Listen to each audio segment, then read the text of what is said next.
Om Tare Du Tare Du Re Soha. Om Tare Du Tare Du Re Soha. Om Tare Du Tare Du Re Soha. Om Tare Du Tare. Okay, welcome again. Now we're back online. So we approach these teachings with four motivations. One is just simply, I'm a human being. I'd like to suffer a little less, like to engage in my life with less suffering, like to be more skillful in my interactions, really understand causes of happiness, causes of suffering.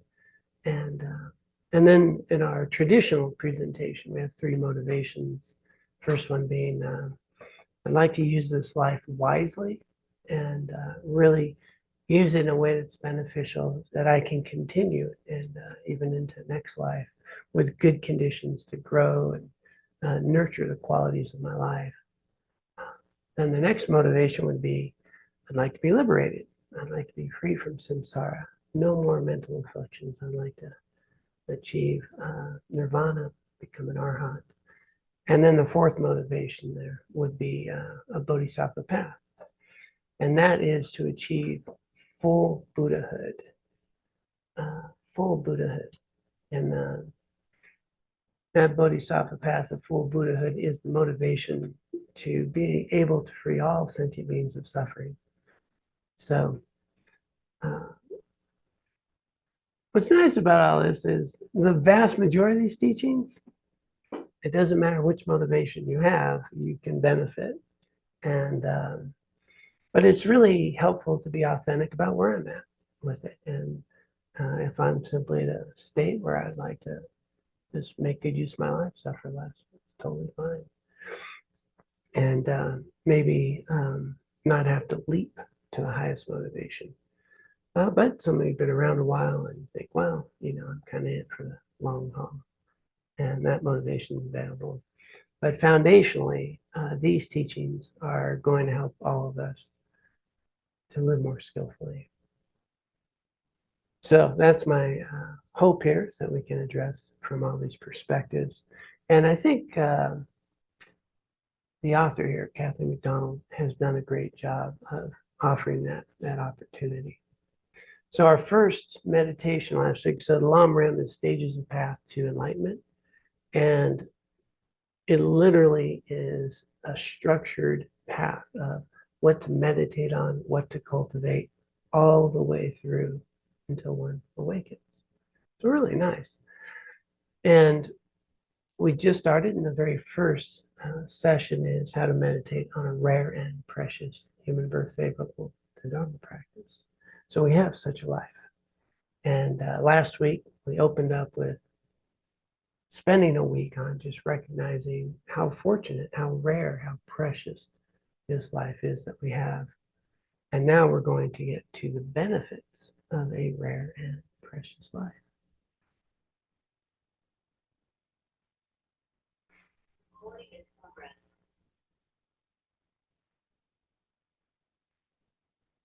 Okay, I'll sip of water so I can read better.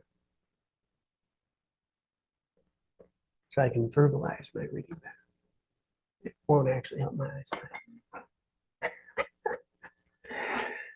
All right.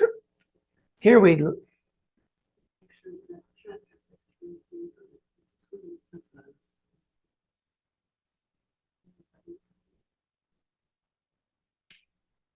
we're just going to double check for chat just to see. I ask everyone to just take a moment. I normally do not peek at chats. But it looks like we're good. Larry, hopefully you can hear. Okay. All right, so here we look at how a precious human life is meaningful or valuable. People often wonder what the purpose of life is. Is it simply to follow the usual pattern of going to school, getting a job, buying a house, raising a family, retiring, traveling, and so on? Or should we follow our heart and create beautiful works of art, music, or literature? Ask yourself, what do you think the purpose of your life is? This is a question each person needs to explore in order to discover an answer that feels right for them. But it can be useful to consider the Buddhist response. The purpose of human life is to engage in spiritual practice, develop our positive potential, and benefit others as much as we can. The following meditation on the various ways that we can use our precious human life can help you gain clarity about this important question. And so, just right off the bat, when's the last time we asked ourselves, what's a meaningful life? And if we're not asking that every day, why not? And it's amazing how that's not a very common question. My belief, personally, is that the biggest obstacle to living a meaningful life is we simply don't ask the question. It's not that we don't have the capacity to do that, but how often is our mind focused on what a meaningful life is to you? And that's an important point here. It's your meaningful life. It's not adopting something else. But I have found in my own experience that bringing that question to mind every morning is this opportunity. We often talk about like loading a GPS. If I'm don't load up the GPS, I'm just driving all willy-nilly, and I don't even know where I'm going. And I might find something interesting, maybe not, I don't know. But if I have an inkling of where I would like to go, what is meaningful, it's kind of like putting that in the GPS, and then throughout the day I can have something, some guidance to redirect. I'm off course. Let's come back. What's really important? What's meaningful? Otherwise, it's just Wednesday, and there's stuff to do, and why are we doing what we're doing? I taught high school, North Long Beach, Compton area for a long time. That's something I would ask the kids to, as they came into class, settle down, just jot down, why are you here? Why are you here? Where are you and why are you here? And it would just reset their because they just came in from the last period or whatever chaos was going on. And they're like, oh, right. I'm here because I want a life. I want to have a job someday. I want to do something. And then just a real shift can happen.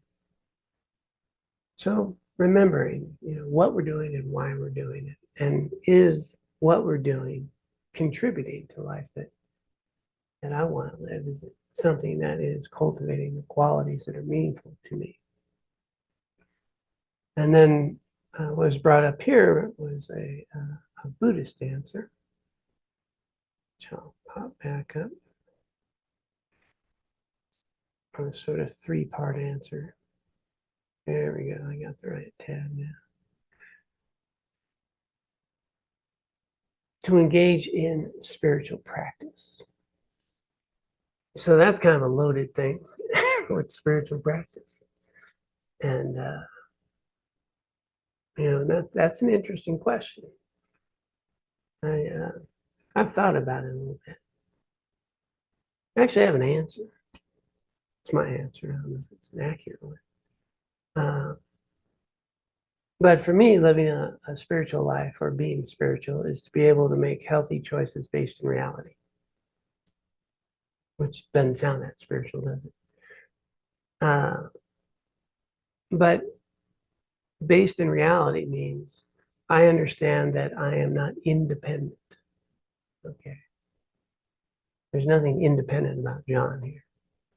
Everything about me, from the words I'm using, to the clothes I wear, to the body I have, is all because of others and all because of other conditions. There's nothing independent or unique or about me in a sense of even the teachings I'm offering are being offered to me, right? And the words that I've learned through school, through people, even my body. I didn't create my body, parents gave it to me and then their parents. And so just starting to understand reality is I am an interdependent being and I'm changing moment to moment. And I'm not the same John that was here yesterday or the other day, but I'm in a constant state of becoming. And all of you, I'm experiencing you in a very subjective way, right? And however I see you is not how you are. All of you are seeing a different John. And we can forget that, right? John's kind of like that. So the guy's not, he's pretty much a knucklehead. He's like, well, he's kind of funny. I'm trying to convince Laura of that for many years. And, some people think, some not, I don't know. But we forget that, right? We forget that how I'm seeing you or how you're seeing me is not how either of us are. It's a subjective experience based on our conditioning and and what we know about a person and our own lens through which we see the world and what we like and don't like, so forth, our sort of filter. And so being spiritual is really starting to understand that. And I'm connected. I'm not independent, I'm interdependent. And I'm living in reliance and dependence upon countless others I've never even met. Once again, here we are with a teaching. It's been passed down through centuries. People we never knew practiced these things, translated these things, and people we never knew, built the roads we drove on to get here. Sometimes we forget that stuff, right? So spiritualism is making decisions and choices, understanding interdependence, understanding I'm a part of this thing that's unfolding. And then maybe I can be a part of it in a way that's meaningful and here for some purpose. And so I think of it in that way. When I look at all the different religions and spiritual traditions, what I've found is that they're all, to some degree or another, are trying to reduce ego separateness, understand the divine within, reducing that grasping sense of self. And so the more that we can reduce that separateness and be more connected, I think that's being spiritual. And just kind of how things are. And that what I do makes a difference and has an impact on the world. And what happens has an impact on me. And I'm a part of this and affected and an effector. And so here to engage in spiritual practice is to start to understand ourselves and our experience better. Just be more accurate. Understand true causes of happiness and suffering, true causes of our experience. And then to develop our positive potential. So we have this capacity to cultivate incredible, not just good qualities within ourselves, but positive potentials is another way of saying good karma, virtue. And sometimes people get stuck with karma with sort of a bank account, here's the good, here's the bad, where's my ledger? But it's much more dynamic. And so positive potentials, things are popping, like creating conditions for potentials to happen, to ripen in particular ways that impact myself and the world that I live in, that eliminate a lot of unwholesome, imprisoning, habitual ways of thinking and things that have limited me, but rather now to cultivate these potentials of understanding, of wisdom, of loving kindness, of compassion. And then these potentials, when I come in contact with others or situations, they can ripen. And all these things can ripen. I had no idea when I went to see His Holiness in 2003, like 2004. Just a guy going to see a Dalai Lama. Thought, when would I ever get to see Dalai Lama? It's pretty cool. It's past the Civic Auditorium. Fourth row. We had this sort of lottery, and I got fourth row. Got right behind Tubin Jinpa. Got brainwashed for 3 days. That 2 years later, I would be running the event at the Pasadena Civic Auditorium, and I'm a monk, and I'm the coordinator, and then I'm greeting His Holiness, the 14th Dalai Lama. Positive potential, like you don't know, but if we ripen things can happen like in the span of 2 years. I am the guy just sitting in a room going, this was way over my head. I have no idea what he's talking about. I don't want to fall asleep. I'm trying to hold this text up, to being a monk and running the event and being one of the coordinators. So it's like that. Potentials can ripen if we create the conditions and if the right things come to mind at certain times. So cultivating these potentials, these virtuous activities of body, speech, and mind, and then to benefit others as much as we can. So from this perspective, then, everything that we do can be truly meaningful, using the life that we have to understand ourselves and our experience more accurately, creating wholesome, meaningful qualities in our lives that create potentials for growth and well-being, genuine happiness, and then recognizing that I have an impact on this world. Can I help? What am I contributing? Is the world a better place because I'm in it? And so that would be something to potentially think about. And then that's sort of an overview. And now she's going to give what one would reflect upon during the meditation. This is what we're offering, is for the week to try to engage in this type of meditation each day, and then try to be aware of the opportunities throughout the day. So there's three aspects of this meditation. We can approach it. We can reflect upon the benefits of this life for our temporal goals. This means that we make our life meaningful. Hang on, I need to move this little tab out of the way. Okay. This means that we make our life meaningful by creating the causes for good rebirths in our future lives. Our long-term goal may be enlightenment, but that usually takes lifetimes to attain. We need to ensure that in all those lives, we will have ideal conditions to continue following the path. This is the meaning of temporal goals.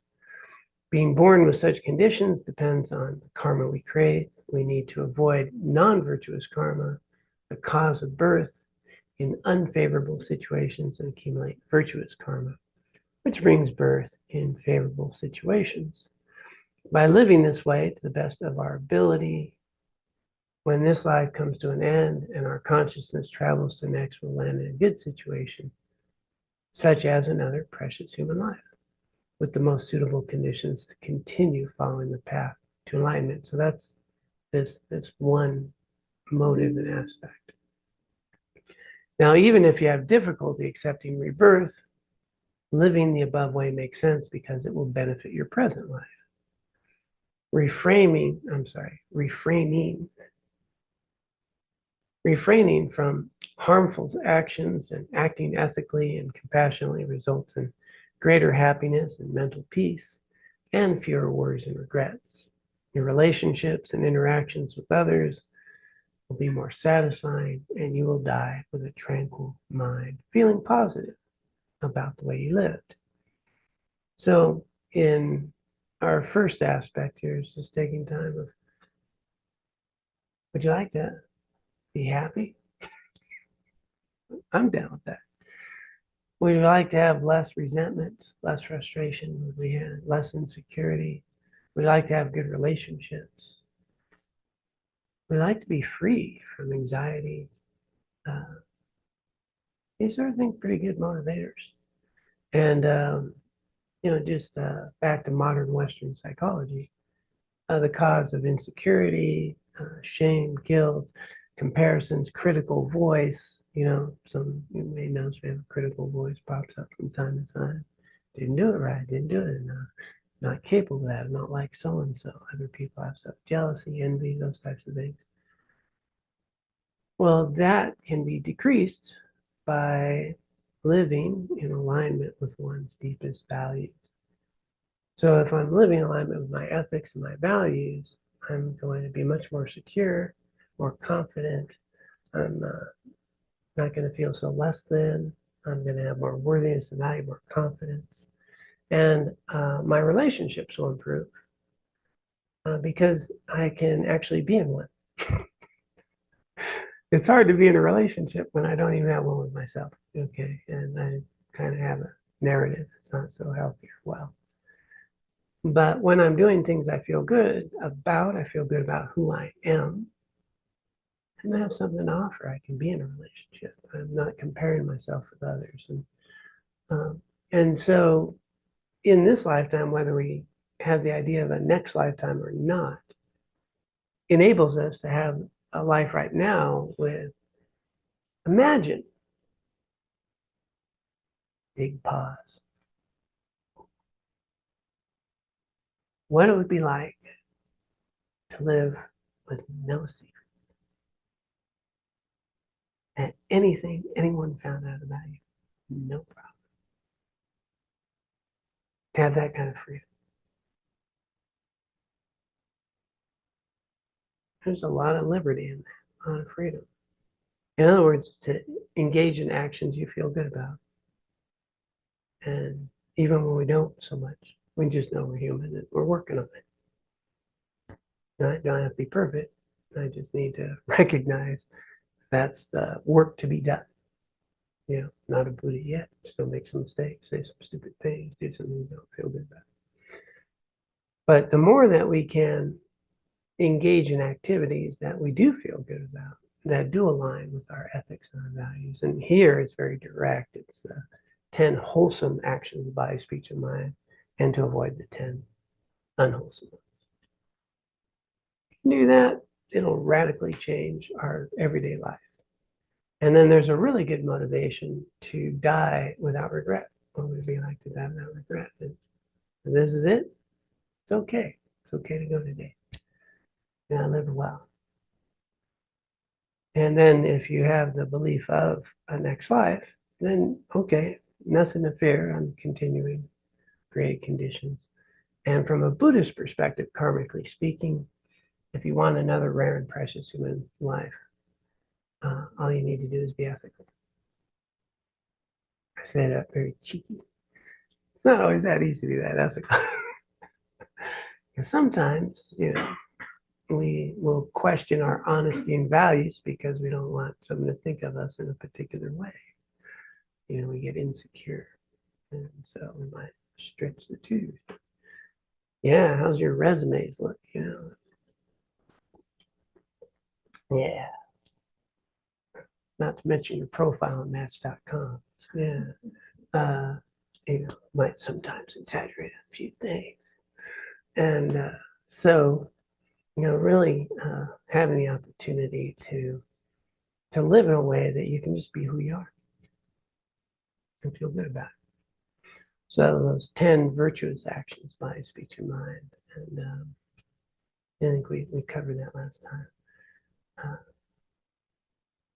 So that's one really good thing we can do in this life. And what makes this beneficial is a lot of people don't realize this. A lot of people do not realize, even though it's been taught your whole life, that the cause of happiness does not come from an outer source of getting what you want. Right? We're told that since, and you know what? To be happy, well, I want to get that thing. I want to have that house. I want to have that job. I want to have that relationship. I want to, apparently certain colognes can do that. I've seen a commercial. And we think that if we accomplish this or do that or this or that, then we'll be happy.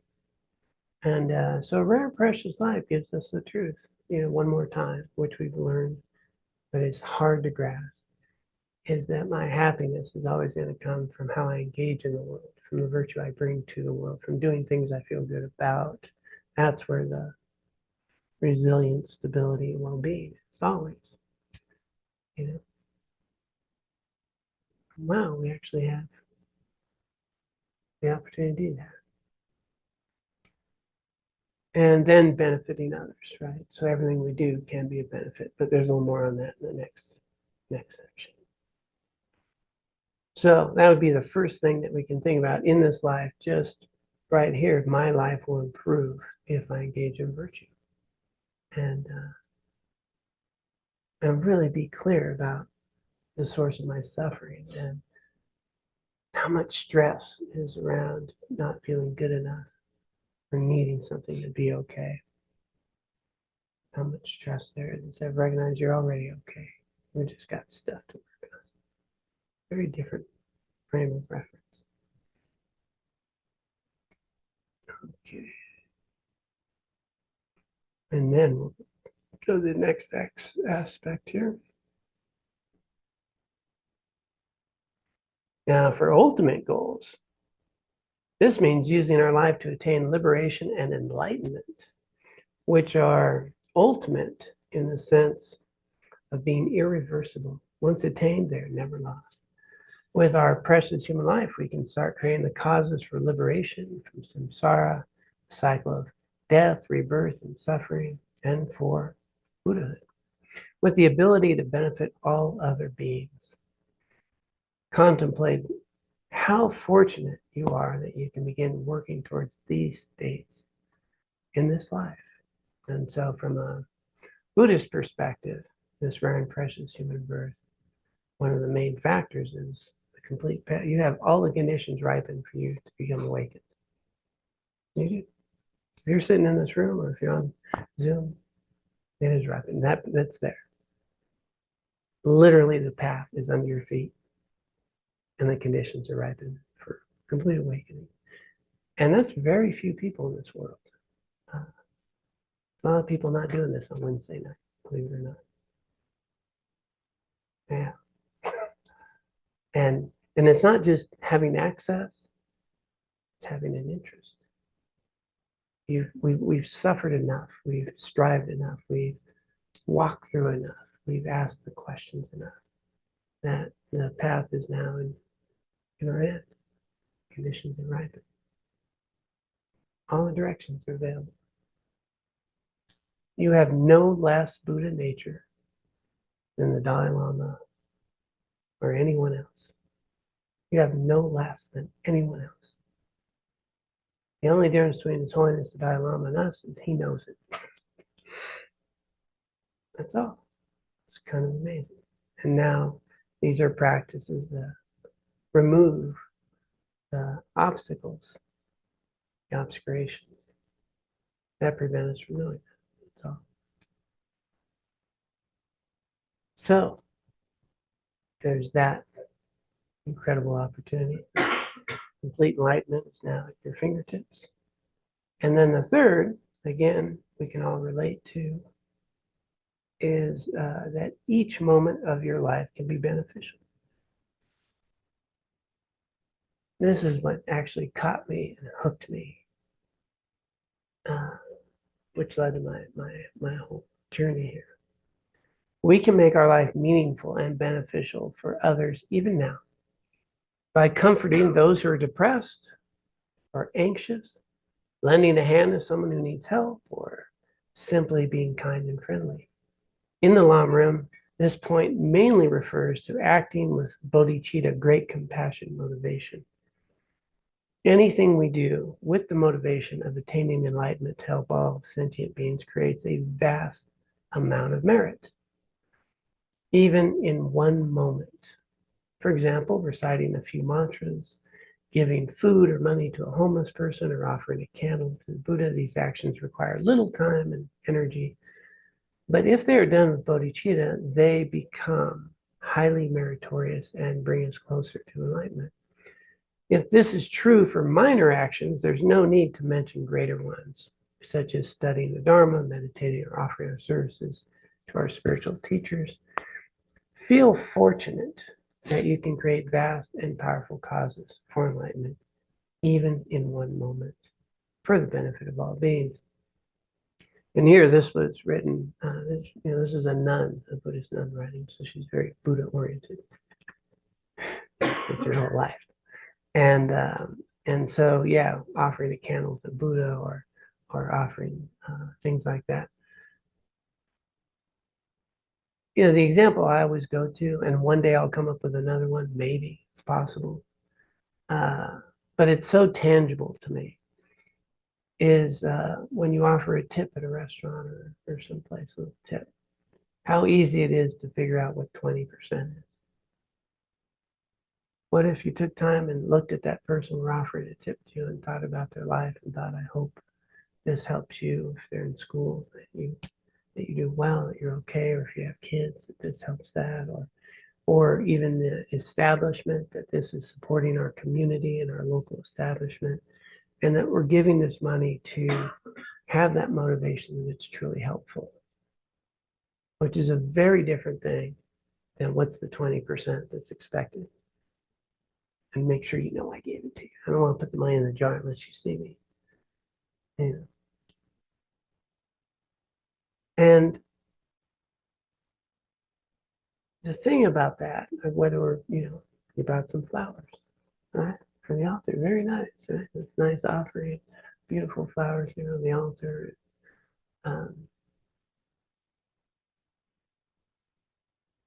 What's really happening? You think the Buddhists care if we give them flowers? No, they're good. They're good.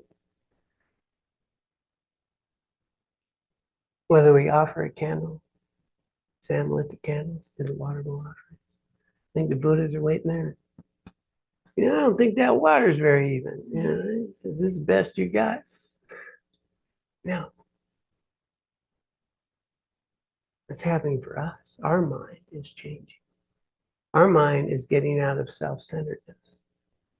Our mind is going to generosity, to compassion, to wanting to make a difference. That merit is happening. It's actually striking at the very root of our whole suffering, which is self-centeredness. And so when we're thinking about the restaurant or the server or whatever it is that we're doing, and anything that we're doing where we're thinking, how can I be helpful? I'm out of me and mine, and I'm addressing the root cause of my suffering, which is, I'm more important than you. I love you guys, you're all good and all that, but what's in it for me, and then we can even get caught up in offering so that people know you offered. Yeah, make sure my name's on that.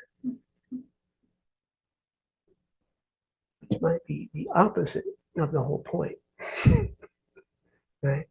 It's to get out of ourselves. So to be generous, the whole point of being generous is to offset my own, I don't have enough. I need this, I need that. I can offer that, I got that, but we were just visiting a friend of ours on Zoom who came out of a retreat, a nun who did her 3-year retreat up in the Himalayas. She's come out and she shared a story. We were talking about, we can do these nice, beautiful offerings, say prayers for all sentient beings, may all be free of suffering. And then after a teaching, this was in Delhi at a Dharma center, this person needed a ride home, and said, well, can you give this person a ride? And he said, no, I got this date with this other thing, and like, I can't go 15 minutes out of my way to give this person a ride because I had this other thing. But a moment ago, I was praying for all sentient beings, may you all be free of suffering. And it's really nice to offer air, but when I have to go out of my way, it's a little different, right? And then we think about in our own lives where we might do that as well, to some degree, one way or another. And are we being generous with our attention to someone? Someone needs to talk to us. Am I giving them my attention? Or no time right now, I need to do this. Literally every interaction, every moment, everything we do can be out of compassion.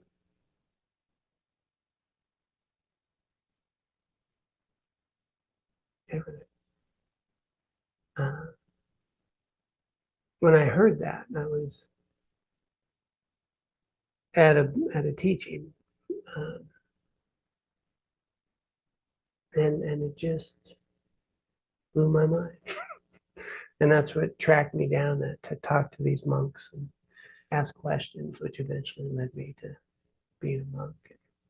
And then actually the guy who gave that teaching, that guy, the geshe, the teacher who gave that teaching those years earlier, when I got ordained in the monastery in India, he was assigned to be my teacher, talk about positive potentials. The person who gave a teaching many years earlier in Long Beach, California, who lives in India at a monastery of 1,500 monks. Years later, when I become ordained, I'm assigned to him. Yeah, positive potentials. He's now the abbot of the monastery there. But when he said, like, even going to the bathroom, you can be having the thought. He was talking about how bacteria gives life to different things and how that can go down. And this whole thing, like going to the bathroom. But what struck me was he meant it. You know what I mean? Like everything he was doing was with the hope to be helpful, right? To be of benefit. And so this would be the option this week, is to take a little time every morning and ask yourself, what is a meaningful life? I have this life, and it's limited. Right? We all have a terminal illness. It's called life. And we don't know how long we'll have. Don't know if we'll be here tomorrow. Don't know if I'll be here tomorrow. Don't know if our friends will be here tomorrow. We don't know. And it's pretty easy to take those things for granted. Plug it in the computer here as a little warning. And how many days come and go without us recognizing, well, is this a meaningful life today? Did I do something I feel good about? Am I wasting my life? Is it another day? Did I just get through something? Or how did I contribute in this world? What am I doing that I feel good about? And then the big trick is to not judge yourself about it. Because that's the hammer. As soon as we start thinking, okay, I'm going to try to be meaningful today, and then I do one thing and I beat myself up for trying to be meaningful. And that vicious cycle is the opposite.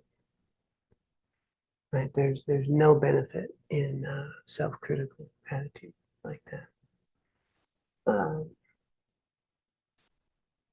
The idea is, what's a meaningful life? Love that GPS. It's the quality that I'd like to do. I'd like to be helpful today. I'd like to have my interactions be healthy and meaningful and honest. I'm going to watch my body, speech, and mind. I'm going to really kind of respect life and try to be helpful and watch my words and understand, that what I do makes a difference. What others do impact me, and try to be a part of this in a way that's meaningful. And in this way, start to understand that I'm going to improve the quality of my life right here now, as well as create the conditions to understand. And in Buddhism, it's really critical to remember, it's not about a belief system at all. It's about truth. The Buddha basically said, our problem is we misunderstand ourselves and our experience. Therefore, we create these conditions for habitual patterns, behaviors. And the way out is to have a direct experience of reality of yourself and others. So there's no belief required. It's investigation, it's activity, and it's seeing cause and result. And so everything should be questioned and explored, and not taken just because it's written or said. there's no way to develop faith that way. We develop faith and refuge by testing these things out and seeing what the result is, by challenging and questioning the process and seeing if it holds up. Then we can have some sort of, oh, this does kind of work. Okay, now I'm willing to do a little more. Then, okay, that works. I'm willing to do a little more. But there's no need to adopt a belief system other than that the truth will set you free. Saw it written somewhere. Yeah. Often, if you tell your boss the truth, it'll set you free too on occasion.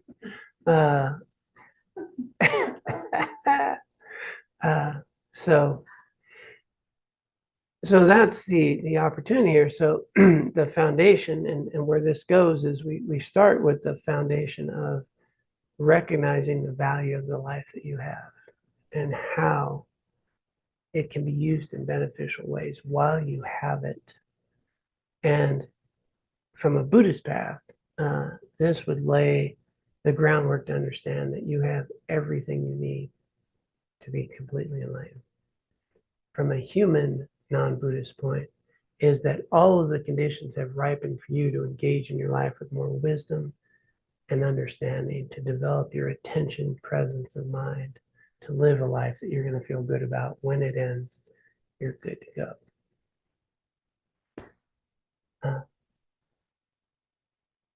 Yeah. But if we don't think about any of this, it's just Wednesday. Trying to figure out what 20% is. Some, they put it at the bottom of the receipt now a lot of times. It's helpful, huh? So, but is it helpful? Because now I'm not even thinking about the amount. I'm just checking a box instead of thinking, what's the offering being made?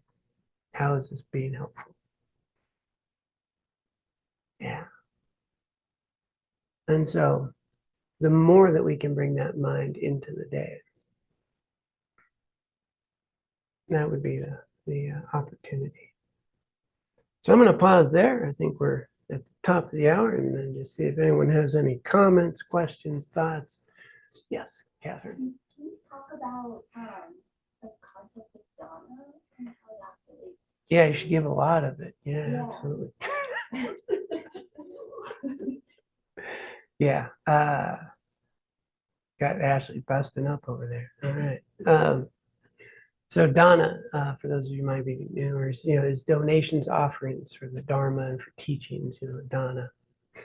And the thing about Buddhist teachings is there's no evangelical thing. Like, we're not out there spreading the Dharma. We're not out there telling you should be a Buddhist. If we don't ask for teachings or create the conditions for teachings, there are no teachings. If people don't ask me to teach, I get to go do my real hopeful job of being a shuttle bus driver. He laughed, man, it'd be so cool. I'm built for that job. I mean, I don't want to get too deep in. But in order to have like the center, like this center, for example, no one was asked for any money to come in. Somebody don't put, there's no money in the baskets, we don't have a center, no big deal. I gotta go do my shuttle bus thing. Dana is creating the conditions for teachers, for teachings, for the Dharma to remain and remove suffering, all sentient beings. So there's an incredible sort of merit-based value to it that's beyond measure, because it's creating the seeds for people to be completely free of suffering, and creating the conditions for teachings to remain and for these conditions to ripen. And so karmically, it's weighted very heavy because it has the potential to do so much good. When you think about the efforts of even centuries of practitioners and work and so forth, Buddhist teachers don't charge for anything. So even like our retreats, what we charge is to pay the retreat center. Teachings are offered, and so without Donna, then there is none of this, right? Uh, and I had to learn that as a monk. So when I became a monk, to live off of offerings was to allow people to give me money, and I was really awkward with that, because I pull up your boot, pay your own bills, and I mean, I've been on a plane. I was on a plane.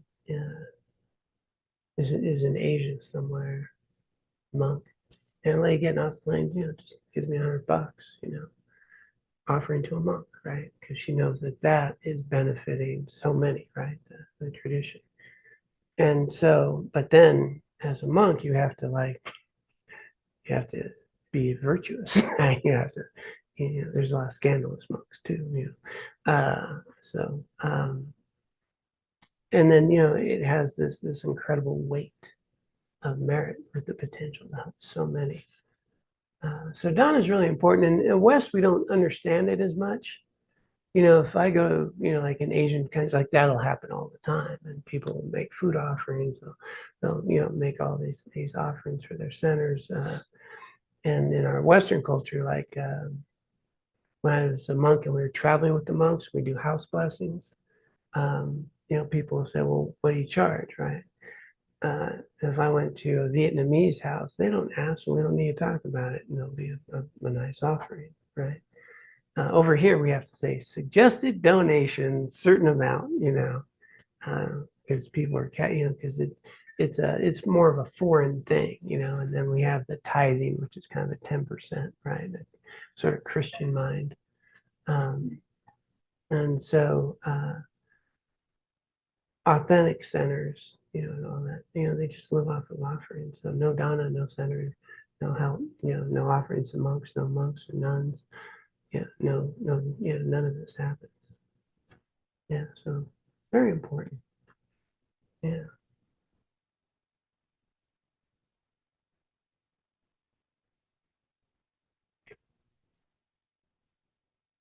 All right, anybody else? You guys are usually pretty talkative online.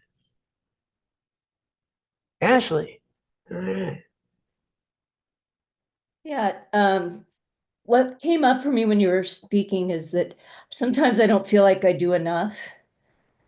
Like, I just do my day-to-day life and try to, do the best I can, but, I feel like I should be doing more somehow, that I'm limited in what I can do, with my Can kids. you be nice? Can you be nice to people? Yes, I can Okay. try. That's pretty unlimited. Yeah, but herein lies the micromanaging of what we do and how much we do and all that. And that can be debilitating. And so that's where the point being made is that we can always be kind to someone. We can always try to be helpful. And recognizing how much I was talking to him. Yeah, he's here tonight. Where one of our folks here was talking about how hard it is to see how they benefit others, in the day to day. And I mentioned, did you stop at a red light? Okay, you just made it safer, right? If you drive without texting, making it a lot safer, you're helping. We're doing things all day long that contribute to safety and care of others. And how we, again, shop at our local stores, we're creating the economy. And so it's not that we need to go be a massive volunteer service, serve in the soup kitchens and do all those things. You can do some, that's nice. But the point is, it's the mind that we're bringing into everything that we're doing. And you didn't kill anybody today, right? Okay, No. so that's good. Put that in the plus column right off the bat. Okay. And because, if you really look at these 10 non-virtuous actions, right? Killing, stealing, sexual misconduct, lying, harsh speech, divisive speech, idle gossip, the ones of the mind, that ill will or jealousy or wrong view. That's a good checklist. Are you the opposite? Are you, instead of killing people, maybe helping people live, being of support, and driving safely is a huge thing. Driving safely is a huge thing. Not stealing, are we being generous? Are we offering time, energy, or attention, and so forth. So really recognizing that the vast amount of things that we're doing are already pretty good, but now let's bring our attention to their goodness. Does that make sense? Yeah, I guess I feel like I need to be doing something big, like going and helping out with, the soup kitchen, or that those are somehow more meaningful than just the little things I do every day.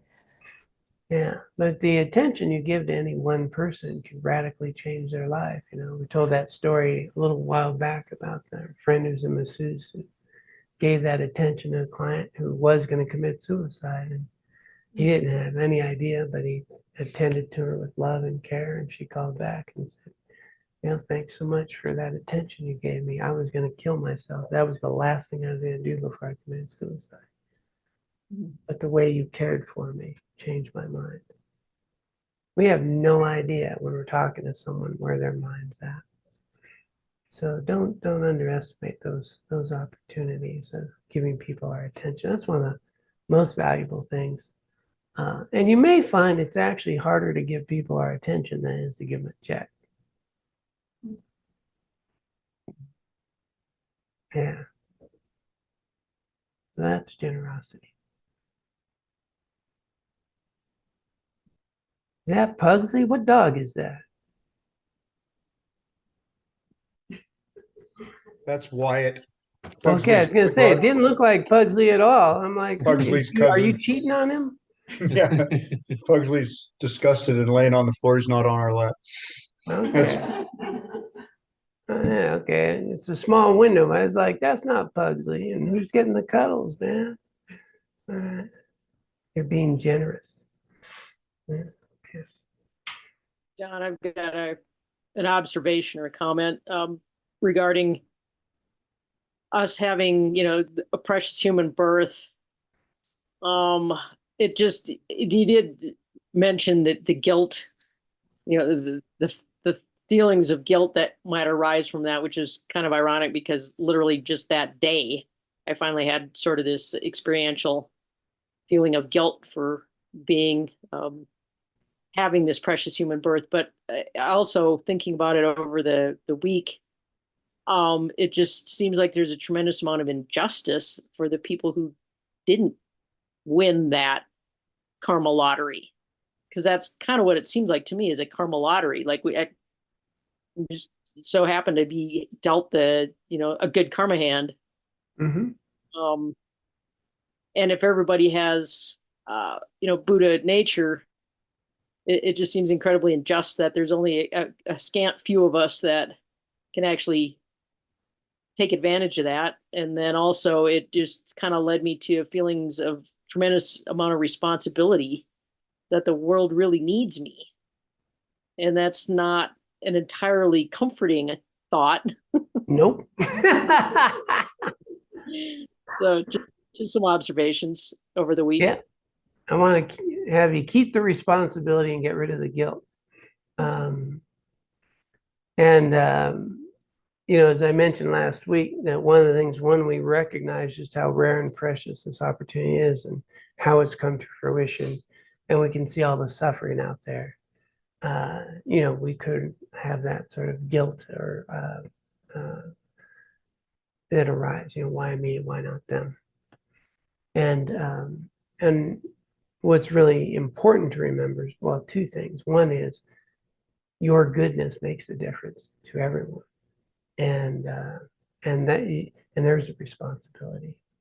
But the other thing is, when we look at someone and we see them in a particular situation or in a particular state of suffering, you have no idea what kind of karma is ripening for them ultimately.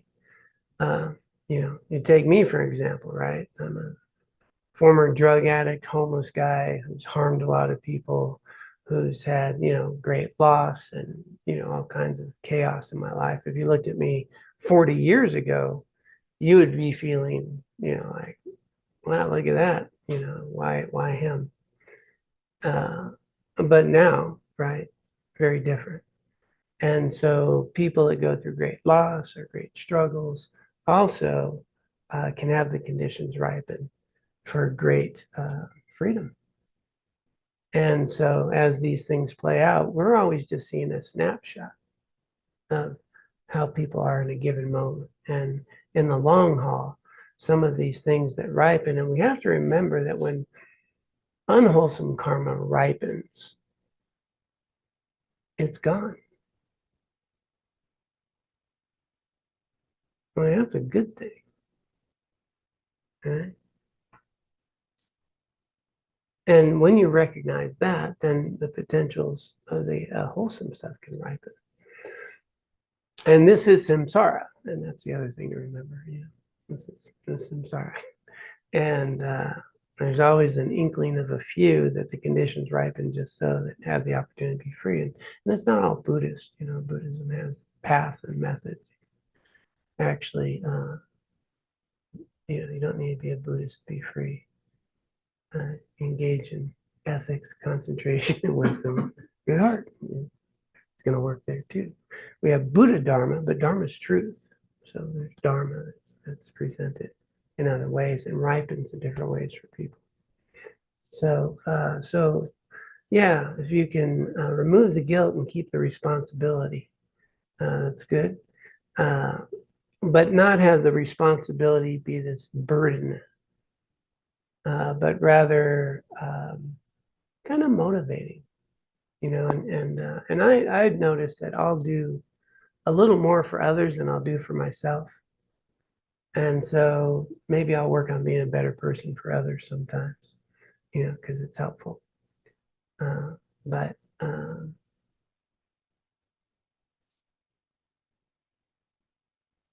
trying to decide how honest to be with all of you.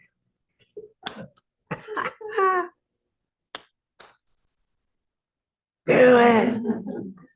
No, I mean, most of have been around a long time. I have no desire to be a teacher. I want to be a shuttle bus driver.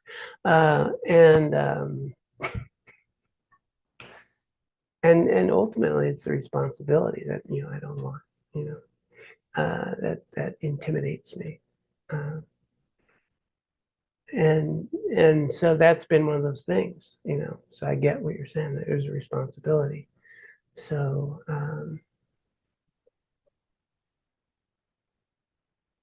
yeah, I need to not screw up ever, and I do sometimes. Yeah.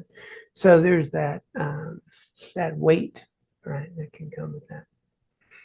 And so the key is to not let it be, this huge burden, but much rather an understanding that that you're already beneficial, and we're just doing our best, and our best is going to be good enough, and we keep that edge of accountability.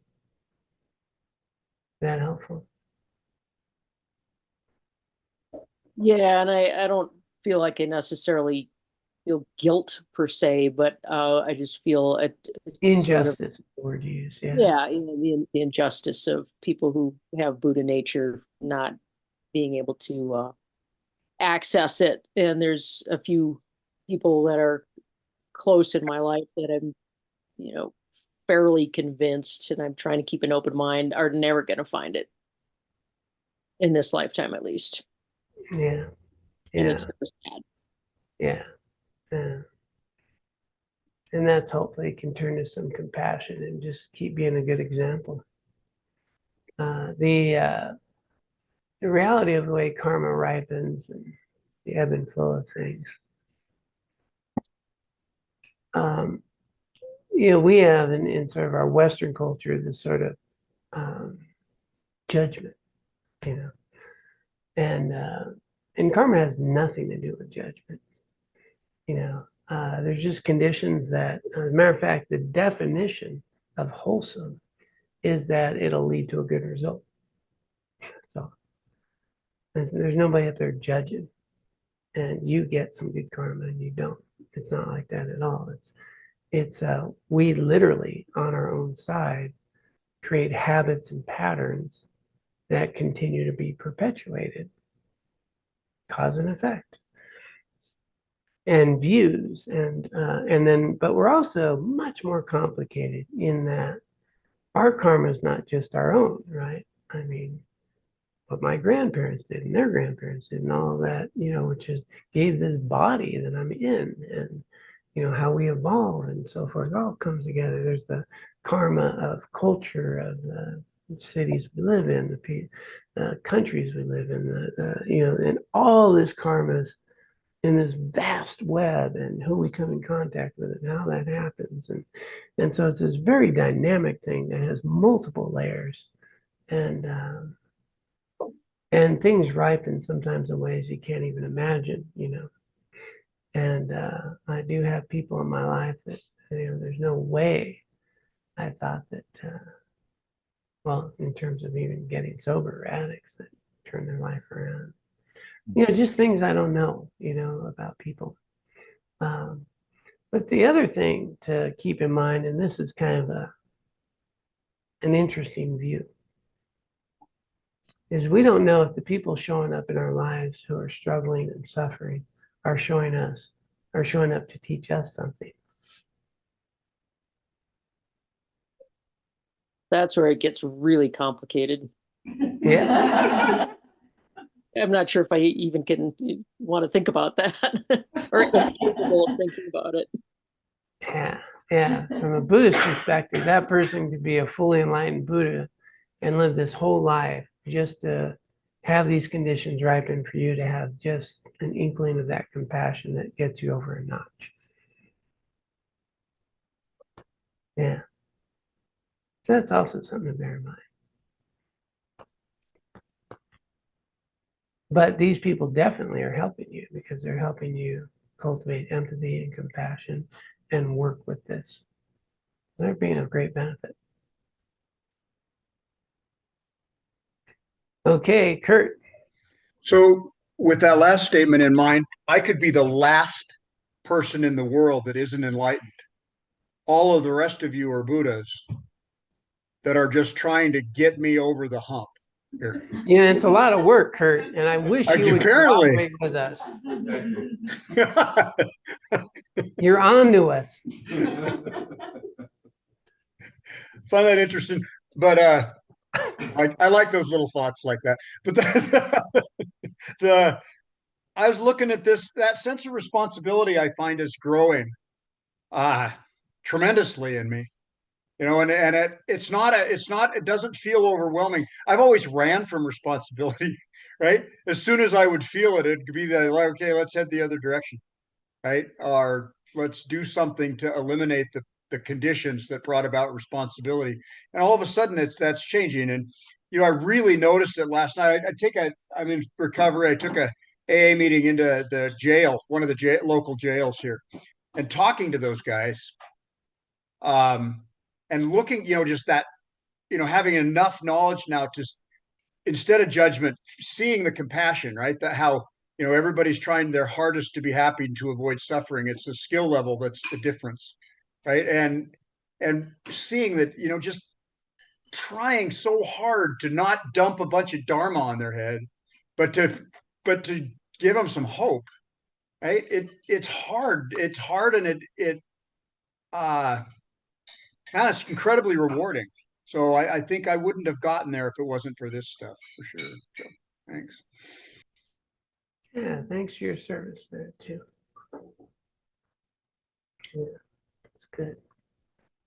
And remember, dumping dharma is just dumping the truth. So you're going to find dharma in your 12 steps. You're going to find dharma. Sure. In anything it's related. Yeah. But even with the 12 steps, right? I mean, there's a way to go about it. You're very artful with it, right? I tend to, I'm getting better, I think, but for a while, it was like, dumping these half-baked thoughts of, and reproducing quotes from people that I'm not sure I truly understood, right? It's a more orthodoxy, trying to avoid orthodoxy, right? When I'm talking to other people, right, and just really show them the authentic, right? Well, this is what I'm seeing. It's a challenge. It's especially with sponsees and with people that I'm working with closely, right? That aren't on this particular path, right? The 12 steps do offer a great deal for that for people that are on that. That's Dharma in its own right, right? So Yeah. but there's skillful means associated with it, right? That I'm starting to see more and more is an art, right? It's an art to do this stuff, right? And it's all about intentions. I don't know. Everything just is ringing so true for me lately. So thanks. And authenticity is the greatest skill. Is just being real with them. And somebody opens their hearts and shares, mere pin drop. They don't need to be charismatic or have great wisdom, or just being open-hearted and authentic. Yeah, and that's what you are. So I'm sure they get a lot of benefit out of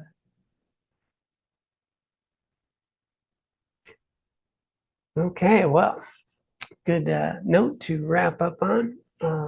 We will invite everyone this week to reflect upon the rare and precious life that you have and the benefits of it, what's meaningful, and then try to be as beneficial as possible in your activities this week. And we'll come back and it'll be the next section on the rare and precious life. So that's the idea, that we go over it, practice it during the week, come back. If you're new, we have a whole online community. It's free, and we do a daily guided meditation practice report every day as well, and post things there. So might want to check that out, or even share what you did that's beneficial. Yeah.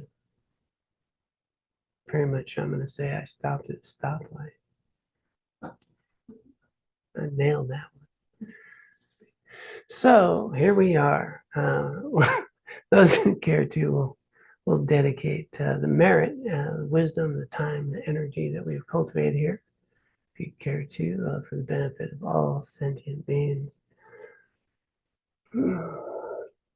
May the wisdom that's been cultivated, wisdom that has been brought to us, a myriad of causes and conditions that has been made available to us through our time, energy, our own efforts, collective wisdom and merit accumulated, may this seep out from ourselves into the world in ways that water the seeds of others, that eliminate suffering, that are beneficial. And may we dedicate it also for our own continued spiritual growth, that we may cultivate wisdom to understand our experience, to be of benefit to others, to make our lives truly meaningful.